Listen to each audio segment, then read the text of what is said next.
The 150-year jail term given to fraudster Bernard Madoff has again highlighted how tough the American justice system can be on corporate criminals. But it's also again highlighted the perception that corporate criminals get an easy ride in Australia. But is that right? Andrew Robertson reports. When US prosecutors turn their sights on white-collar criminals, there's no holding back. 24 years jail for Enron boss Jeffrey Skilling and 25 years for both WorldCom's Bernard Ebbers and Tyco International's Dennis Kozlowski seemed harsh until this week's 150 years for $80 billion fraudster Bernard Madoff. I don't think you can find another financial fraud that is on this level of magnitude or duration. And while Madoff's case is exceptional, at the same time as Enron, WorldCom and Tyco were grabbing the headlines in 2005, Australia's biggest corporate collapse, HIH Insurance, was also unfolding.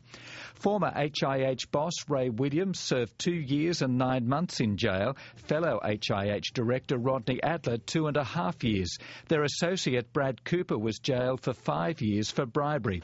So does Australia go easy on corporate criminals? Australia actually has tougher regulatory enforcement than most developed economies. Most of Europe, places like Japan, are not as prosecutorial, and generally the penalties are not as heavy here. But there's a big gap between the punitiveness of the US justice system with respect to white-collar crime and Australia. Professor Braithwaite has conducted extensive research on criminal justice systems. He believes the tough penalties meted out to US corporate criminals is a reflection of a country with a different culture to Australia.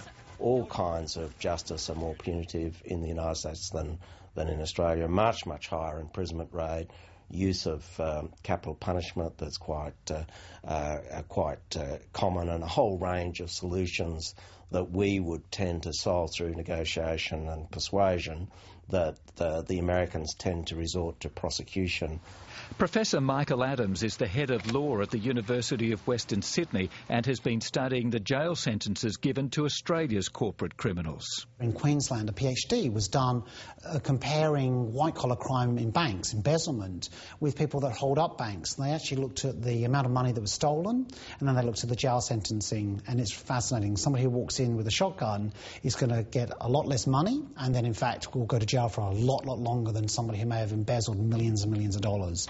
Unlike the United States, but Australia's courts are getting tougher with the worst corporate offenders as maximum headline jail sentences increase. The highest of 12 years was given to a Gold Coast entrepreneur in 2004. But just getting corporate offenders to court in Australia can be very difficult because of the way the judicial system works. The DPP likes to win its cases, and it has a very successful hit rate. ASIC would have to be doing the investigation. They have to present their brief, their legal case, but it's the DPP's decision whether to continue that legal action. In the United States, there's a less cautious approach where prosecutors such as New York's Eliot Spitzer and Rudolph Giuliani used big court victories over the big end of town as springboards to their political careers.